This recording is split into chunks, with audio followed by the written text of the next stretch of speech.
Friends, మహారాష్ట్రలోని నాగపూర్లో అర్ధరాత్రి high tension నెలకొంది. ఉద్రిక్త పరిస్థితులు నెలకొన్నాయి. టియర్ గ్యాస్ ప్రయోగం, లాఠీ చార్జీ, ఒక దశలో కాల్పుల వరకు వెళ్ళినటువంటి పరిస్థితి. ఏం జరిగింది? మత శక్తులు, మతోన్మాద శక్తులు ఇతర మతాలకు సంబంధించిన అనేక రకాల కట్టడాలపై, నిర్మాణాలపై దాడులకు ప్రయత్నం చేసినప్పుడు ఇలాంటి ఉద్రిక్తతలు నెలకొనటం సహజం. ముఖ్యంగా అయోధ్య రామ మందిర నిర్మాణం కోసం ఒక సమాధిని ఇదే విధంగా పివి నరసింహారావు ప్రధానిగా ఉన్నప్పుడు కూల్చివేత జరిగింది. అలాగే నాగ్పూర్లోని మహల్ అనే ప్రాంతంలో ఔరంగజేబు సమాధి ఉండటం, దాని కూల్చివేతకు ప్రయత్నాలు జరిగాయన్నది వార్త.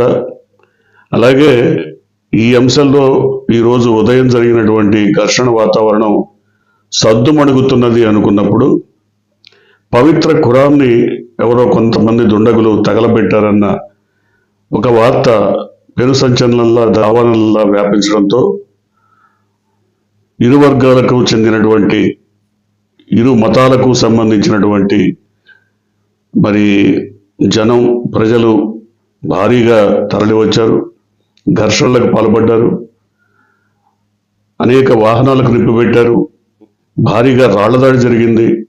చాలామంది గాయపడ్డారు. పారామిలిటరీ దళాలు వచ్చాయి.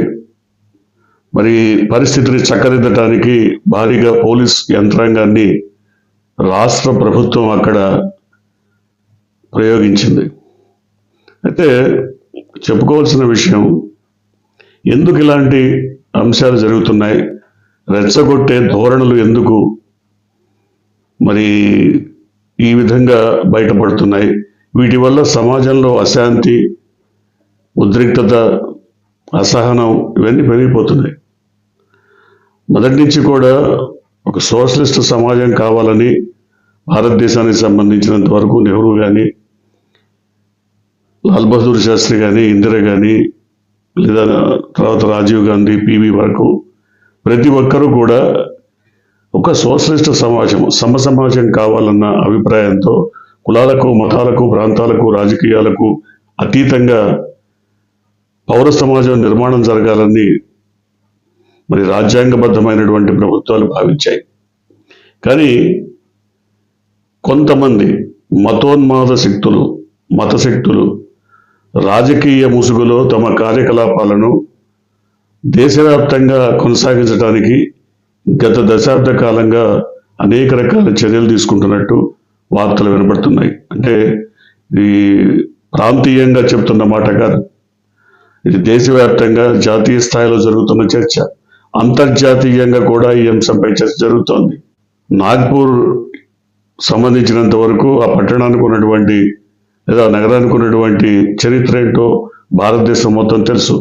అది ఆర్ఎస్ఎస్కి ప్రధాన కేంద్రం నాగ్పూర్.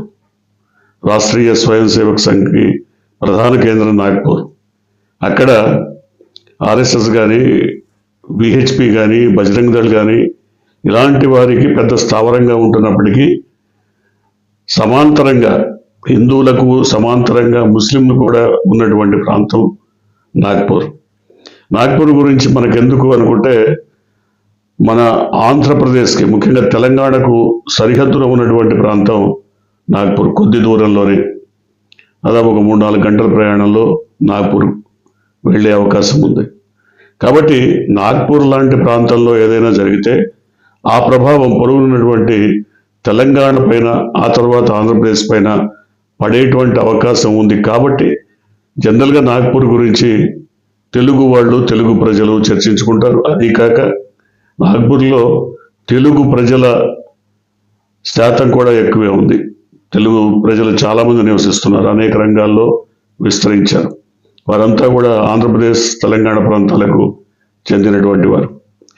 అయితే ఇప్పుడున్నటువంటి పరిస్థితుల్లో సనాతన ధర్మం పేరుతో లేదా ఎందుకు మతాన్ని గురించి మాట్లాడకూడదు అంటూ నిన్న మొన్న మరి ఆంధ్రప్రదేశ్ ఉప ముఖ్యమంత్రి మాట్లాడినటువంటి పరిస్థితి.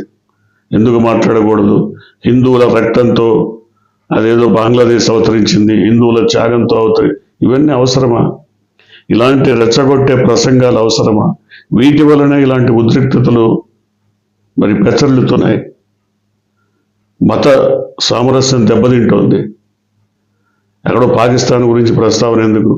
మనం జరుపుకుంటున్నటువంటి ఆవిర్భావ సభలో లోకల్ విషయాలు మాట్లాడుకోవాలి కానీ పాకిస్తాన్లో ఇట్లా జరిగింది, లేకపోతే బంగ్లాదేశ్ ఇట్లా ఏర్పడింది, లేకపోతే హిందువులకి, ఇవన్నీ అనవసరమైనటువంటి విషయాలు. ఎందుకని ఇప్పుడు ఈ అంశాన్ని ప్రస్తావిస్తున్నామంటే, నాగ్పూర్లో ఇవాళ అర్ధరాత్రి మరి కొనసాగుతున్నటువంటి హై టెన్షన్కి ఇలాంటి ప్రసంగాలే కారణం, ఇలాంటి పనికిమాలినటువంటి విషయాలే కారణం, ఇలాంటి అసత్యాలు అర్ధసత్యాలు మరి ప్రచారం కావడమే కారణం. ఎందుకంటే అక్కడ ఔరంగజేబు సమాధికి ఇప్పుడు ఏం అవసరం వచ్చింది? దాన్ని కూల్చేయాల్సిన అవసరం ఏంటి? మరి ఆ సమాధిలో ఏముందని? ఏం లేదా, అదేదో దోవ కట్టం వచ్చిందా, లేదా రోడ్డు కట్టం వచ్చిందా? అసలు దేనికని? ఎందుకు కూల్చేయటం ఎందుకు? ఎన్నో వందల సంవత్సరాల నుంచి ఉన్నటువంటి సమాధిని ఇప్పుడు కూల్చాల్సినటువంటి అవసరం ఏంటి? సో ఇప్పుడు కూల్చేసే ప్రయత్నం చేసినప్పుడు కొంత ఉద్రిక్తత జరిగింది. అది సద్దుమణుగుతున్నది అనుకున్నప్పుడు సాయంత్రం మళ్ళీ 6 గంటల నుంచి మరోసారి ఇరు వర్గాలు బాహాబాహి తలబడి భారీ సంఖ్యలో వేల మంది, వందలు కూడా కాదు వేలాది మంది రోడ్ల మీదకి రావడంతో, రాళ్లు విసురుకోవడంతో, వాహనాలను దహనం చేయడంతో మొత్తం పరిస్థితి అదుపు తప్పింది. ఇంత ఉద్రిక్తతకు కారణం సాయంత్రం పూట ఒక అసత్య ప్రచారం, ఒక అబద్ధం జనంలోకి వెళ్ళడమే. ఖురాన్ని తగలబెట్టారు అని ఒక అసత్య ప్రచారం, అది నిజం కాదు, కాకపోవచ్చు అనేదే అందరూ చెప్తున్నారు. ఆ అసత్య ప్రచారం ప్రబలంగా ప్రజల్లోకి వెళ్ళడం వల్ల మరి దాన్ని నమ్మినటువంటి ఒక వర్గం వారు భారీగా తరలి వచ్చారు. అయితే రాష్ట్రంలోని వివిధ ప్రాంతాలకు సంబంధించినటువంటి పోలీస్ బలగాలను మరి దేవేంద్ర ఫడ్నవీస్ రాష్ట్ర ముఖ్యమంత్రి అక్కడికి తరలించారు. పారామిలిటరీ దళాలు వచ్చాయి. భారీగా మరి సాయుధ బలగాలన్నీ నాగపూర్కు చేరుకున్నాయి. ఎందుకంటే నాగపూర్ విషయంలో బీజేపీకి ప్రత్యేకించి ఒక బలమైనటువంటి స్థావరంగా చెప్పుకుంటున్నటువంటి పరిస్థితి. నాగపూర్ ఎంపీగా నితిన్ గడ్కరీ ఎన్నోసార్లు ప్రాతినిధ్యం వహించారు. ఆయనకి బలమైనటువంటి అక్కడ పునాదులు ఉన్నటువంటి, రాజకీయంగా పునాదులు ఉన్నటువంటి పరిస్థితి. సో ఇవాళ నాగ్పూర్లో ఈ టెన్షన్ వాతావరణం నెలకొనడానికి చాలా నేపథ్యం ఉందని కూడా చెప్తున్నారు. తెర వెనుక చాలా నేపథ్యం ఉంది. కొన్ని మత శక్తులు అక్కడ ఇలాంటి ఉద్రిక్తతలు రెచ్చగొట్టడం కోసమే పనిచేశాయని కూడా చెప్తున్నారు.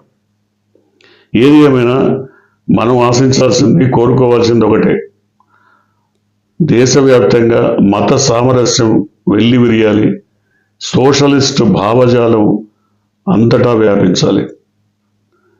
మతాలతో, కులాలతో, రాజకీయాలతో, ప్రాంతీయవాదంతో కొట్టుకు చేస్తే వచ్చేదేం లేదు. కాబట్టి ఖచ్చితంగా నాగపూర్ ఉద్రిక్తతల్ని పూర్తిగా మరి శాంతి భద్రతల పరిస్థితి అదుపు తప్పకుండా చూసి కంట్రోల్ చేయాల్సినటువంటి బాధ్యత మహారాష్ట్ర ప్రభుత్వానికి.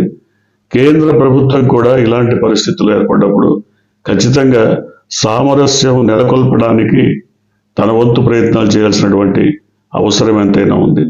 చూడాలి. ఇప్పటికైతే పరిస్థితి ఉద్రిక్తంగానే ఉన్నట్టు మనకు వార్తలు వస్తున్నాయి.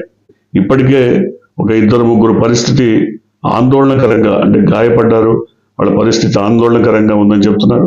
వాహనాలు అయితే భారీగా దహనమయ్యాయి.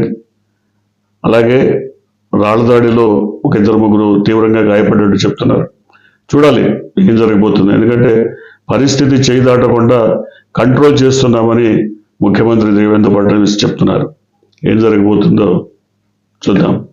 మీరు కొత్తగా కనుక ఈ ఛానల్ని చూస్తున్నట్టయితే, మీరు ఇప్పటి వరకు మన ఛానల్ని సబ్స్క్రైబ్ చేసుకున్నట్టయితే వెంటనే ఛానల్ని సబ్స్క్రైబ్ చేయండి. వెంటనే వీడియోని లైక్ చేసి షేర్ చేయండి. బెల్ ఐకాన్ని క్లిక్